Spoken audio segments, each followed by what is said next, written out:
Bismillahirrahmanirrahim. Assalamualaikum teman-teman. Kenalin, nama aku Rishina Nur Hikmah. Aku dari Pendidikan Guru Pendidikan Anak Usia Dini Universitas Negeri Makassar. Nah, di podcast ini tuh aku akan mengajak kalian sharing-sharing dan memberikan sedikit penjelasan tentang komunikasi massa. Kalian tahu nggak sih apa itu komunikasi massa? Komunikasi massa atau mass communication adalah proses penyampaian pesan atau informasi gagasan kepada orang banyak atau publik melalui media massa. Komunikasi massa adalah produksi dan distribusi yang berlandaskan teknologi dan lembaga dari arus pesan yang berkesinambungan serta paling luas yang dimiliki oleh orang dalam masyarakat industri. Selain dari definisi tadi, ada juga loh karakteristik dari komunikasi massa. Yang pertama itu adalah komunikator lembaga. Yang kedua ada pesan utama. Dan yang terakhir itu ada komunikan heterogen. Selain karakteristik dan definisi tadi, komunikasi massa itu juga berfungsi sebagai yang pertama itu menyampaikan informasi, yang kedua itu mendidik, yang ketiga itu menghibur, dan yang keempat itu melakukan pengawasan sosial.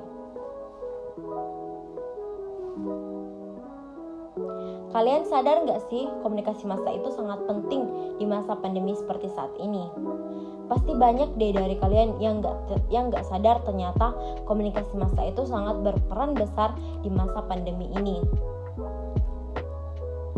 Maka dari itu aku mau bagi ke kalian mengenai apa saja sih peran dari komunikasi massa di masa pandemi.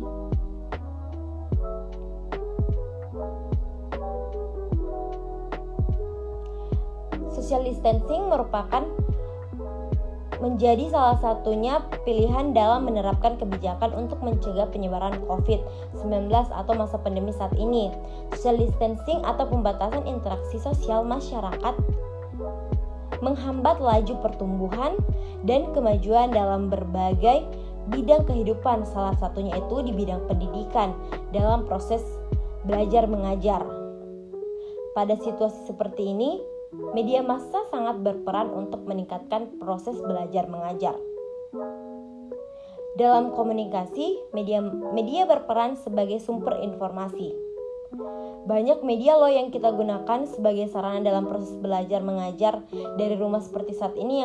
Yang pertama itu ada televisi, yang kedua itu ada Zoom, yang ketiga itu ada WhatsApp, yang keempat itu ada Instagram, dan yang terakhir yang biasa kita gunakan itu ada Telegram.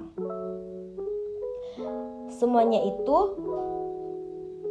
digunakan untuk proses belajar mengajar dari rumah.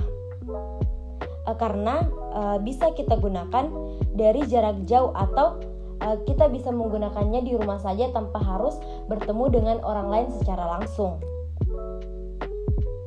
Media massa juga memiliki peran dan fungsi dalam berbagai aspek kehidupan, di mana didefinisikan sebagai proses penyampaian dan bertukar informasi secara luas dan beragam dalam upaya mempengaruhi dengan berbagai macam cara.